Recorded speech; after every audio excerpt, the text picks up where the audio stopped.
مدینہ پہنچے تو آپ کی اونٹنی ایک خالی جگہ پر جا کر بیٹھ گئی، تو آپ نے کہا یہاں ہماری مسجد ہوگی۔ تو آپ نے پتہ کروایا کس کی ہے، پتہ چلا کہ 2 یتیم بچوں کی ہے۔ تو آپ نے ان کے نگران تھے اسد بن زرارہ، آپ نے ان کو بلایا، تم قیمت لگواؤ۔ قیمت لگائی گئی تو 7 دینار اس کی قیمت بنی۔ تو آپ نے کہا ہم آپ کو جھکتا دیں گے۔ 2 دینار آپ نے اوپر، 9 دینار میں وہ آپ نے مسجد کی جگہ خریدی۔ مسجدیں بھائیو اللہ کے گھر ہیں، اور من بنا للہ مسجدا بنا اللہ لہ بیتا فی الجنہ، جو دنیا میں مسجد بناتا ہے اللہ جنت میں اس کا گھر بنا دیتا ہے۔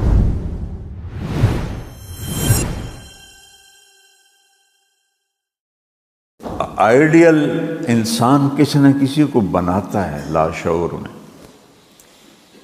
ہمارے زمانے میں جب میں اسکول پڑھتا تھا تو وحید مراد رحمۃ اللہ علیہ بہت بڑا ایکٹر تھا۔ 2 اداکاروں کا ہیئر سٹائل مشہور والے لا یعنی کا علم بھی سن لو مجھ سے۔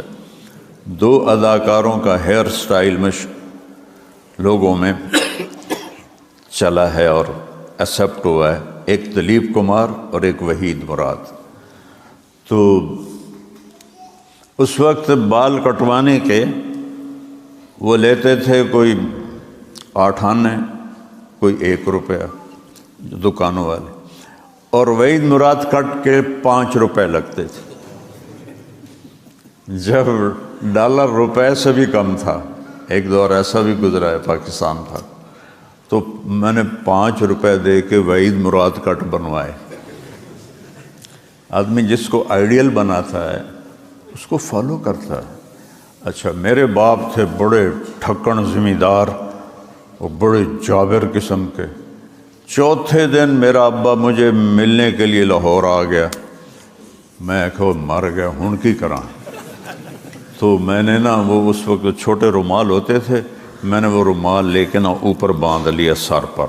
جب تک میرے ابا رہے میں نے سر تو رومال نہیں لایا، میں اتھائیں لطر شروع ہو جاؤں گی۔ تو آدمی جس سے متاثر ہوتا ہے اس کو فالو کرتا ہے۔ تو میرا اللہ یہ چاہتا ہے کہ تم میرے محبوب سے متاثر ہو کر اس کو فالو کرو، اس کے عشق میں، اس کی محبت میں،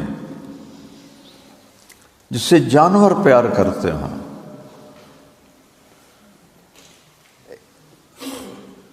ایک صحابی ہے، یا رسول اللہ میرے اونٹ مست ہو گئے ہیں، پاگل ہو گئے ہیں۔ اونٹ پاگل ہو جائے تو وہ شیر سے زیادہ خوفناک ہوتا ہے۔ اب میں نے کہا چلو۔ جب وہ باغ میں پہنچے تو کہنے لگا یا رسول اللہ مجھے ڈر ہے، آپ کو نقصان پہنچائیں گے۔ کہا تم دروازہ کھولو۔ دروازہ کھولو تو ایک اونٹ اس کے منہ سے جھاگ نکل رہی تھی۔ اس کی جب نظر پڑی آپ پر تو اس نے دوڑ لگائی اور آپ کے پاؤں میں آ کے سر رکھ دیا اور آپ کے پاؤں چومنے لگا۔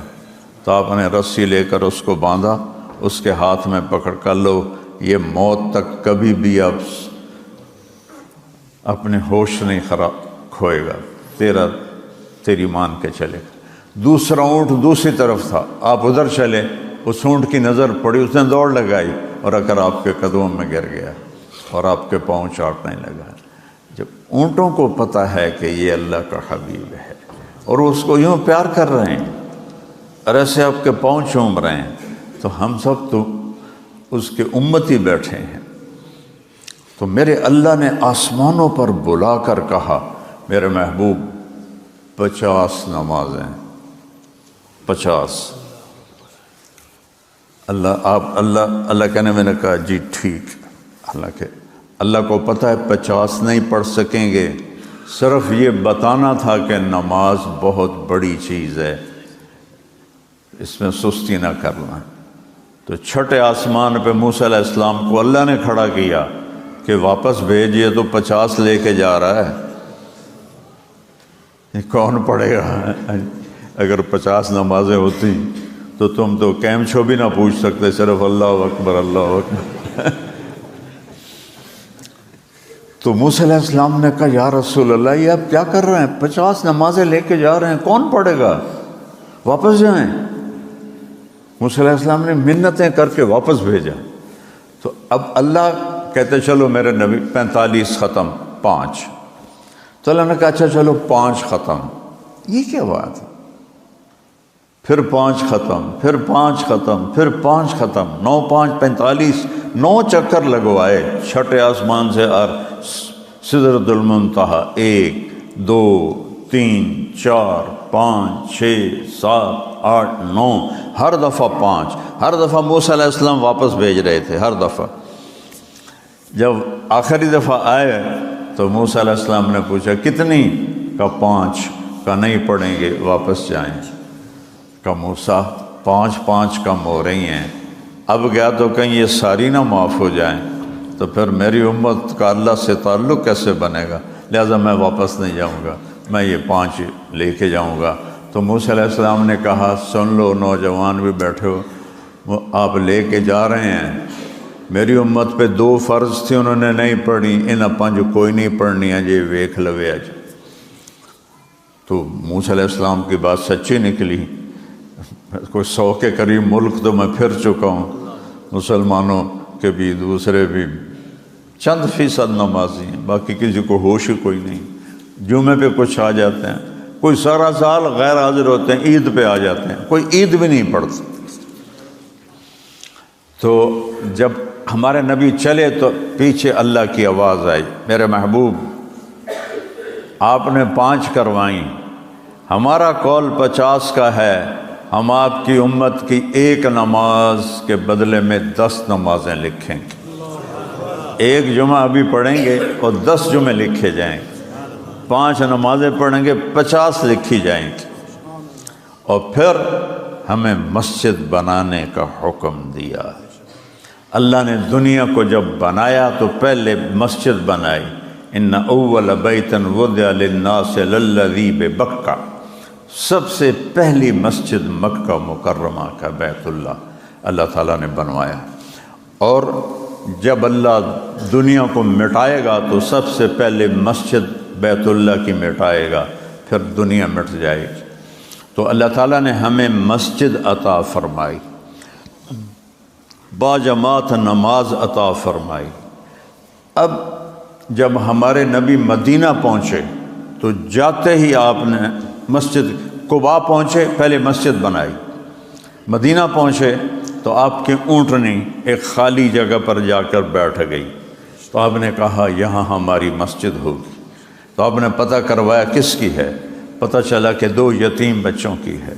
تو آپ نے ان کے نگران تھے اسعد بن زرارہ، آپ نے ان کو بلایا کہ اس کی قیمت بتاؤ. کہا یا رسول اللہ میں گفٹ کرتا ہوں. کہا تم گفٹ کر نہیں سکتے، تم خالی اس کے گارڈین ہو، وہ یتیم ہیں، یتیم کے مال کو گفٹ نہیں کیا جا سکتا جب تک وہ خود بالغ نہ ہو جائے. تم قیمت لگواؤ. قیمت لگائی گئی تو 7 دینار اس کی قیمت بنی. تو آپ نے کہا ہم آپ کو جھکتا دیں گے. 2 دینار آپ نے اوپر، 9 دینار میں وہ آپ نے مسجد کی جگہ خریدی. اور وہاں آپ مسجد بنانے میں خود شریک تھے، پتھر ڈھو رہے تھے، خود آپ اپنے ساتھیوں کے ساتھ مل کر پتھر ڈھو رہے تھے. تو میرے مالک نے اب اذان کا موقع آ گیا، نماز کے لیے کیسے بلائیں؟ صحابہ کہ جی وہ بدن جو جیسے یہودی وہ ہوتے ہیں ایسے، وہ ہوتا ہے کیا اس کو کہتے ہیں، ہاں وہ سینگ ہوتا تھا، سینگ. تو یہ ان کی نماز کا اعلان ہوتا تھا. عیسائیوں نے گھنٹہ، پارسیوں نے آگ. تو سارے اکٹھے ہوئے، کہا جی نماز کے لیے کیا کیا جائے؟ کہا بھائی ایسا کرو. ایک نے کہا جی آگ جلائیں. کہا یہ تو ایرانیوں کا طریقہ ہے. ایک نے کہا جی وہ سور پھونکیں. کہا یہ یہودیوں کا ہے. ایک نے کہا جی گھنٹہ بجائیں. کہا وہ عیسائیوں کا ہے. تو اس میں کوئی فیصلہ نہ ہوا. ایک صحابی ہیں عبداللہ بن زید، وہ رات کو سوئے تو ان کو خواب آیا، ایک آدمی وہ لے کے جا رہا ہے. تو اس نے کہا بھائی یہ تو ہمیں دے دو. ہم نے، وہ کہتا ہے کیا کرو گے؟ کہا نماز کے لیے لوگوں کو بلانا ہے. کہا میں تمہیں اس سے اچھی بات بتاؤں؟ کہا کیا؟ تو ایک طرف ہو کہ انہوں نے کانوں میں انگلیاں دے کے اذان کہی. یہ خواب میں عبداللہ بن زید کو اذان خواب میں آئی، آنکھ کھلی، انہوں نے دوڑ لگائی، جا کے اللہ کے نبی کو بتایا۔ آپ نے کہا یہ سچا خواب ہے، بلال کو بلاؤ، اس کی آواز تم سے بلند ہے۔ بلال کو بلایا گیا تو پہلی اذان عبداللہ بن زید کہتے گئے، وہ آگے اذان دیتے گئے، اس امت کو اذان ملی۔ اور اذان دینے والے کو فضیلت سنائی کہ قبر کی مٹی اور کیڑے اسے کھا نہیں سکتے، اس کی باڈی سلامت رہے گی، اس کو قبر کے کیڑے نہیں کھا سکتے۔ اور قیامت کے دن سب سے پہلے ابراہیم علیہ السلام کو کپڑے پہنائیں گے، پھر اس کے بعد اللہ کے نبی کو پہنائیں گے، پھر سارے نبیوں کو پہنائیں گے، اور پھر اذان دینے والوں کو کپڑے پہنائے جائیں گے۔ اذان دینے والوں کا مرتبہ اونچا ہوگا، اونچا ہوگا۔ اور اللہ نے مسجد کو دنیا میں اپنا گھر فرمایا کہ بیوتی فی الارض المساجد، مسجدیں میرے گھر ہیں، جو اس میں آتے ہیں وہ میرے مہمان ہیں، اور مہمان کا اکرام کرنا میرے ذمہ ہے۔ اس وقت ہم اللہ کی مہمانی میں ہیں، اور اللہ کا اکرام کیا ہوتا ہے؟ جب ہم نماز پڑھ کے نکلتے ہیں تو اللہ کہتا ہے سارے گناہ معاف کر دو۔ اور مسجد کسی کی ملک نہیں، مسجد اللہ، وَأَنَّ الْمَسَاجِدَ لِلَّهِ۔ ہارون رشید نے اپنی بیوی سے، ہارون رشید بادشاہ گزرا ہے، غصے میں کہہ دیا اگر آج رات تو نے میرے ملک میں گزاری تو میں 3 طلاق۔ تو بعد میں اسے خیال آیا کہ یہ کیا ہو گیا، تو اس نے سارے علماء بلائے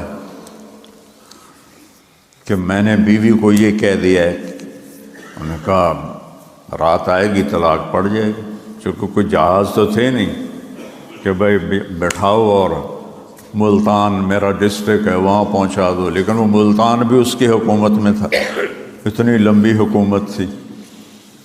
تو انہوں نے کہا جی ایک ہی طریقہ ہے کہ آپ کی سلطنت سے باہر نکل جائے، اور وہ نکلنے کا کوئی ذریعہ ہی کوئی نہیں ہے۔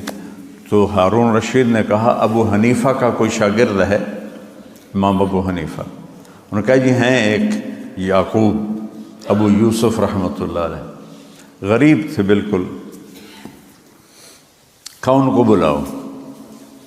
اور دربار میں بھی مسئلہ بنا ہوا، علماء سارے اکٹھے، امام ابو یوسف آئے، کہا بھائی میں نے کہا ہے کہ تو نے میرے ملک میں رات گزاری تو 3 طلاق، تو کیا کوئی شکل ہے کہ میں طلاق سے بچ جائے میرا گھر؟ تو امام صاحب نے فوراً کہا رات مسجد میں گزارے طلاق نہیں پڑے گی۔ تو سب نے ان کو ایسے دیکھا جناب وہ کیسے؟ تو انہوں نے یہ آیت پڑھی وَأَنَّ الْمَسَاجِدَ لِلَّهِ، مسجدیں بنائے زبیر لیکن ہیں اللہ کی، مسجدیں اللہ کی ہیں، ہارون کی نہیں ہیں۔ تو اس نے اللہ کا شکر ادا کیا اور ان کو فوراً 1 لاکھ درہم دینے کا اعلان کیا، اور ان کو chief justice of Islamic empire بنا دیا امام ابو یوسف۔ چند دن پہلے یہودی نے گلی تنگ کر دی، اپنی دیوار آگے کر لی، تو ابو یوسف نے کہا بھائی ہم غریبوں کا راستہ کیوں تنگ کرتے ہو، تمہارے پاس پہلے اتنا بڑا گھر ہے۔ اس نے کہا جب تم پالکی میں آؤ گے تو میں دیوار پیچھے کر لوں گا۔ اس نے طنز کیا کہ یہ دھوبی کا بیٹا، وہ بھی یتیم، تو یہ کہاں سے پالکیاں تو مالدار لوگ آتے تھے۔ تو جب وہ فیصلہ انہوں نے سنایا اور اس کے بعد وہ گھر جانے لگے تو کہنے لگے ٹھہر جاؤ، پالکی لاؤ، پالکی شاہی غلام آؤ، 4 غلام کہ ان کو پالکی پہ بٹھا کے گھر لے جاؤ۔ تو جب وہ پالکی لے کے گلی کے در پہنچے شروع میں تو کہنے لگے پالکی یہاں رکھ دو، انہوں نے وہاں رکھ دی۔ کہا اس یہودی کو بلاؤ، وہ یہودی آیا، انہوں نے دیکھا 4 شاہی غلام، وہ تو ویسے ہی اندر سے کانپ گیا۔ آگے دیکھا تو ابو یوسف پالکی میں بیٹھے، کہنے لگے بھائی صاحب اب میں پالکی میں آ گیا ہوں، اب تو راستہ کھول دو لوگوں کے لیے۔ کہا جی میں بالکل کھول دیتا ہوں۔ انہوں نے فوراً اپنی دیوار پیچھے کر لی۔ مسجدیں بھائیو اللہ کے گھر ہیں، اور من بنا للہ مسجدا بنا اللہ لہ بیتا فی الجنہ، جو دنیا میں مسجد بناتا ہے اللہ جنت میں اس کا گھر بنا دیتا ہے۔ تو مسجد کے عادی رہو، مسجدوں کو آباد کرو، نماز کے ساتھ، تلاوت کے ساتھ، تعلیم کے ساتھ، تبلیغ کے ساتھ۔ تو یہ ہمارے لیے ایک رحمت بنتی ہیں۔ جب تک ہم مسجد میں بیٹھے رہتے ہیں مسجد کا اجر پاتے رہتے ہیں۔ تو آپ سارے بھائیوں سے گزارش ہے، اللہ کا شکر ہے میں اتنا بڑا مجمع دیکھ رہا ہوں۔ میں 82 میں سب سے پہلے آیا تھا چلے کے لیے، بلیک برن میں ہماری جماعت آئی تھی۔ ایک گرجے کو مسجد بنایا گیا تھا اس وقت، تازہ تازہ شفیع بھائی ہوتے تھے اس وقت، بالکل جوان۔ تو وہ ایک گرجا مسجد بنی تھی، اور میرا بیان مغرب کے بعد، اور 30-40 آدمی بیٹھے ہوئے تھے ٹوٹل۔ آج ماشاءاللہ کہاں تک زبیر کی مسجد پہلے دن ہی بھر گئی ہے، ابھی اس کو اور آگے بڑھائے۔ تو میرے خیال میں اللہ تعالیٰ مجھے آپ کو عمل کی توفیق بخشے۔ مسجدوں کو آباد کرو، اس پہ لگانے والا بڑا خوش قسمت ہے کہ اس کا جنت میں گھر بن گیا، اس کا گھر اللہ نے جنت میں بنا دیا، اور وہ اللہ کا مہمان بن گیا۔ اور جو اس نے مال خرچ کیا، جس نے بھی اس میں حصہ ڈالا، سب اللہ کی بارگاہ میں محفوظ ہو گیا، اور اللہ واپس کرے گا۔ اللہ مجھے آپ کو عمل کی توفیق بخشے۔